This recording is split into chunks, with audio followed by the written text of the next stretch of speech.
Hi everyone, I'm Susan Mulvihill. 'Tis the season to make holiday wreaths and swags, and that is exactly what we're going to do today. I'll show you how easy it is to put them together. Now I have to tell you, with the pandemic going on, it's a little depressing because I know we won't have family over for the holidays, we won't have company over, and so I'm trying to be really good about not going shopping for things to go on the wreaths and swags, and instead use things that I have on hand, natural materials from the garden, and also some items that I've purchased in past years that I'm going to reuse and recycle for this year. So come on along and we'll get started. Let's cover the types of things you'll need for making a wreath. Grapevine wreaths are awesome. I have probably used this one for about 20 years now, and it is so easy to work with, as you'll see. And also it's so sturdy, you just pull out the materials that are stuffed into here at the end of the holiday season and set this aside. So you can use this year after year after year. You might also be familiar with a wire type of a wreath form. This one I tend not to use for two reasons. One is it's smaller in diameter than I would like to use. I really like this size. But the other thing is, what you do to put the materials on is you wire together bundles of different types of greenery and so on, and you slowly but surely wrap them onto this form. And I have found that to be very tedious. I guess I'm not a very patient person. But this is something that if you have it handy and you don't have something like a grapevine wreath, then by all means use it. Or you can go out into your yard and you can gather up some type of a vining plant, wrap it around, or even sticks, tie it together, and then you can use that as your base. I also have wire cutters or diagonals, and that's for cutting wire, obviously. A pair of scissors, that's good for cutting ribbon. This is not my fabric scissors, so we're okay with that. And then I have just an extra pair of little scissors for other things. Other types of things you're going to need are floral wire. It's very inexpensive, usually like about $1.69 for a paddle of it. And I think this is all I'm going to need today, but I have more. But it's just a small gauge wire, and it's very handy for attaching things to the wreath. And then I really like ribbon that has the wire edging on it because it's really easy to make into pretty bows. And I've got different widths of it. Now last year I did use this buffalo plaid, and I'm debating whether to use it again because I should at least be a little creative. But this one's cute too, a nice little Christmas color plaid. Perhaps you might have something that's from a craft store, like a little sparkly pine cone or little types of sparkly berries. That would be nice. And then last year I bought the coolest thing and I never used it.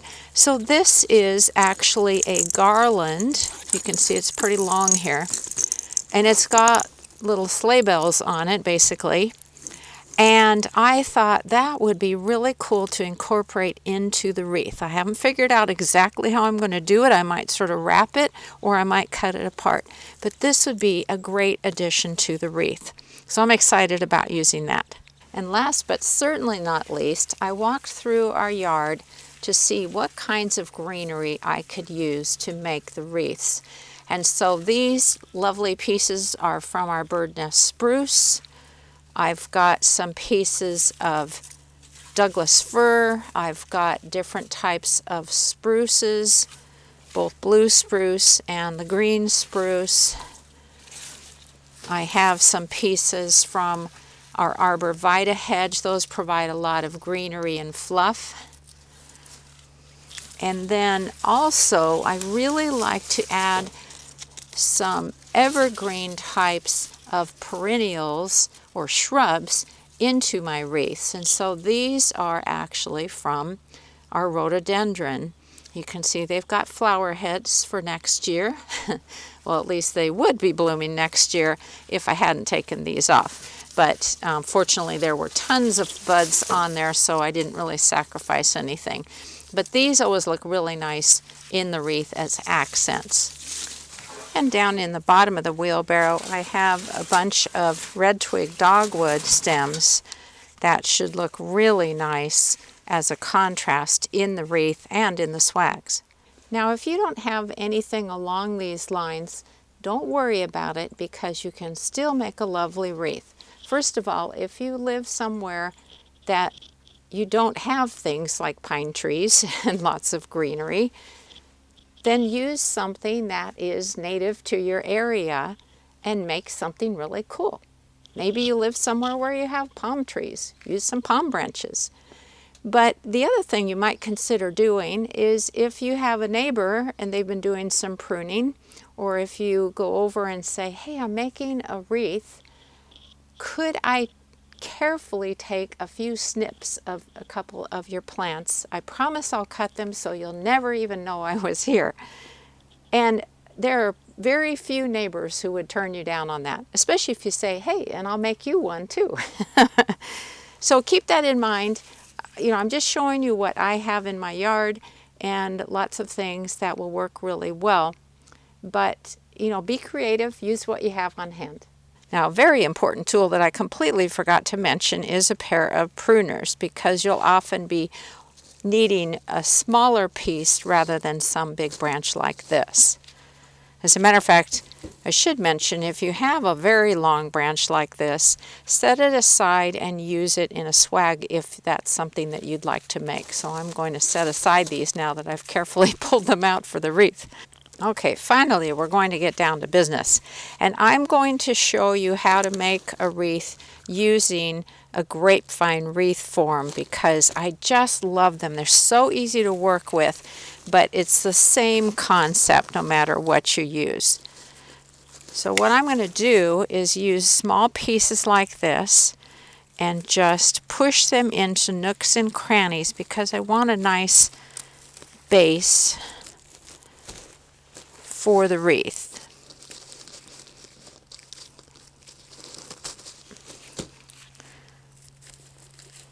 And I'm just going to go around the wreath on the top, and then I need to do on the sides, the outer sides too, and then a little bit on the inside as well.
Alright, so this is how it's coming along so far, and I'm not worried about entirely covering the grapevine wreath because I think it looks really nice and natural along with the little branches here. But the important thing that I completely forgot to mention to you is that before you get too far, tie a piece of wire into a loop on the back side so that you can call this the top of the wreath. Then when you're decorating it later, you'll remember where it is. And to be able to see it even better, what I like to do is to just take a scrap of ribbon and put it into this loop, and then loosely tie it, and that way you always see where the top of the wreath is. There's the top. So I've used the bird nest spruce, the regular green spruce, and a little bit of blue spruce along the edge. And don't worry if you have anything that's sticking out a lot, because there's a couple things you can do once you're finished putting on the greenery. One is you can take some of that floral wire and wrap it around loosely and pull in the parts that need pulling in, or just use your pruners and prune off any offenders.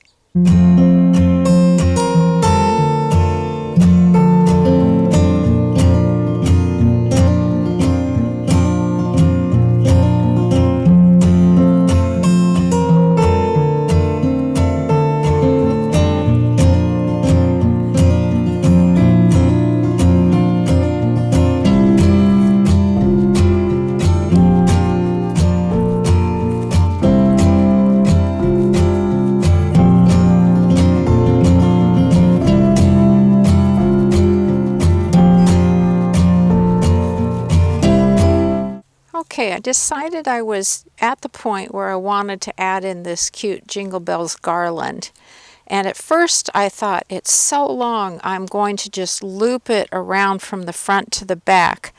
But there were two problems. One is it wasn't as long as it looked, because it wouldn't have made it all the way back around to the top. But the other thing is that because there are little clumps of pine cones every so often, sometimes those were going to be on the back side. That was where they were going to end up, and then this would not lay flat against the front of our house. So what I've decided to do is just keep the garland on the front side of the wreath, although I started it at the loop that will be the hanger for the wreath.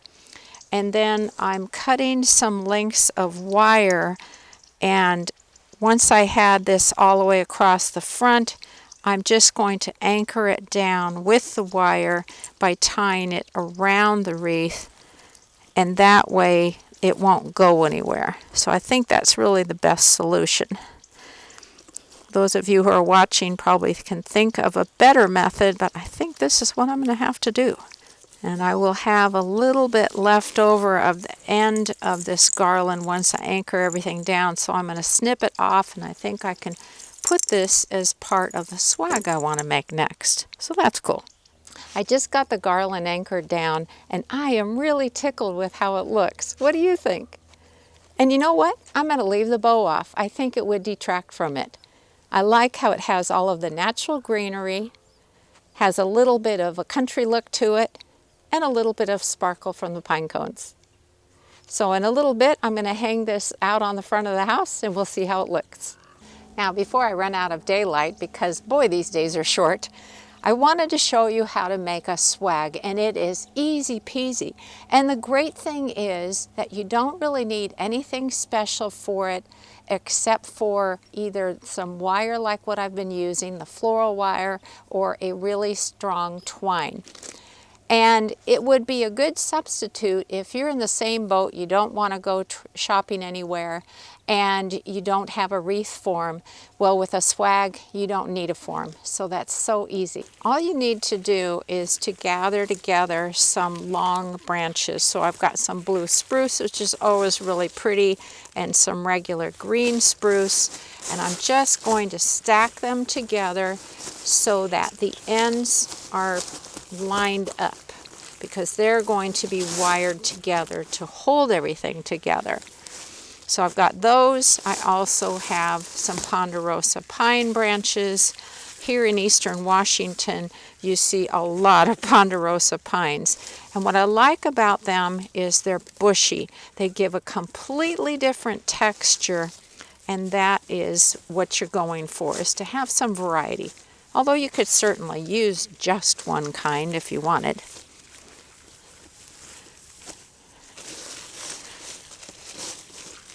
And make sure that your branches are different lengths so that you have a little variety. I'm looking here, and this one probably has to go because it's a little too long. I want some shorter things on the front. That's pretty good.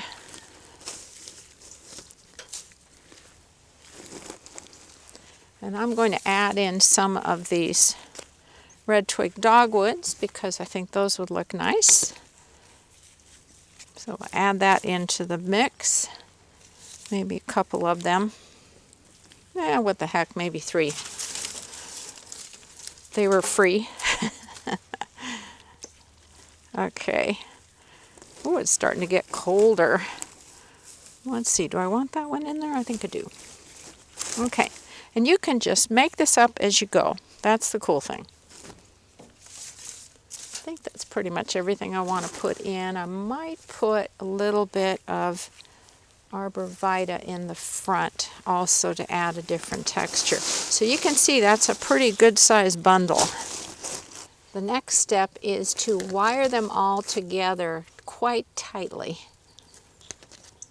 because you don't want anything to slip out when you hang it.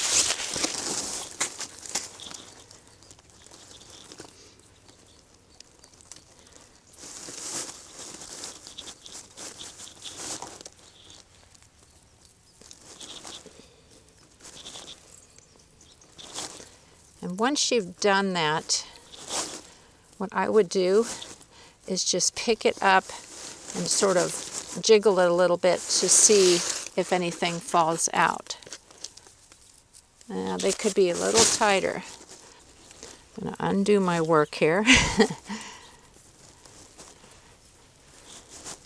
Okay, that's better. Okay, so just wrap it around a few times. And then you can either just sort of hide this in the greenery, or you could cut the wire a little bit shorter. The next thing I'm going to do is put a bow onto it.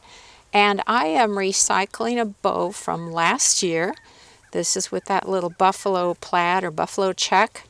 And why not?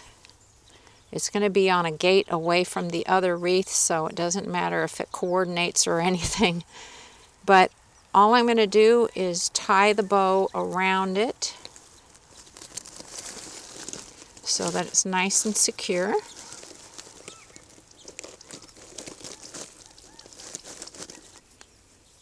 And there we are.